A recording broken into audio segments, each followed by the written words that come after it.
I think given the amount of time that he has been held in solitary confinement and the situation on the ground for him, I think it's a very powerful message.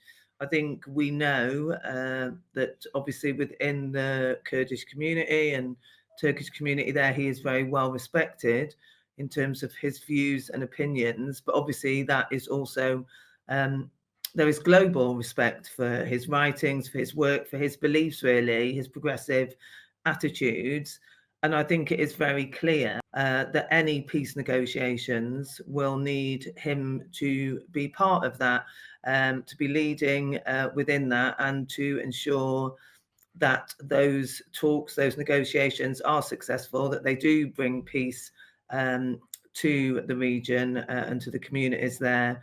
But also that, I think it's hard to see that happening while ever he remains in prison and isolated from the community. We have repeatedly said in the global solidarity movement that it is essential that he be released, that he is allowed to take part in any democratic processes. And I think given this late statement, it is probably more essential than ever, really, that now that happens as a matter of urgency, to allow productive peace talks and to finally bring peace to that region and to the people of that region.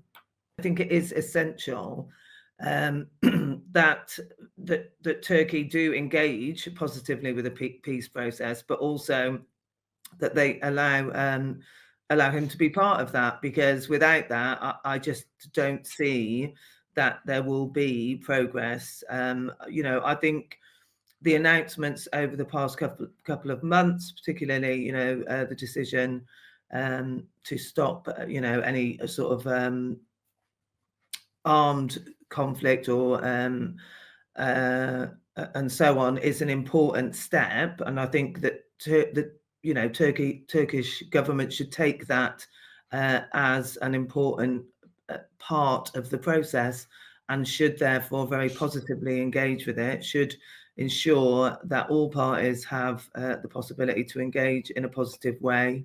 And without that, as I say, I just don't see that we will make progress. The EU has a role to play, in all regions across Europe, but also globally, in terms of calling for peace.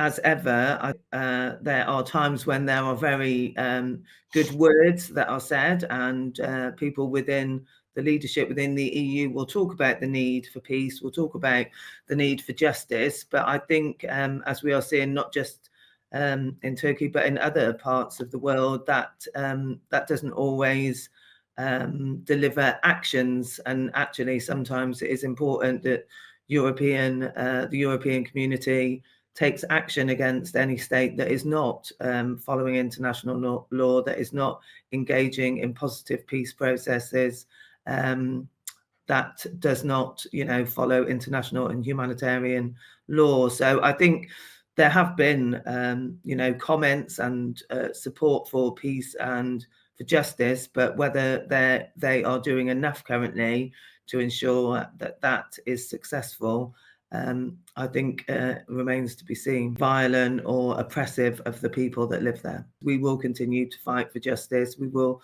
continue to campaign and raise awareness and call for his release.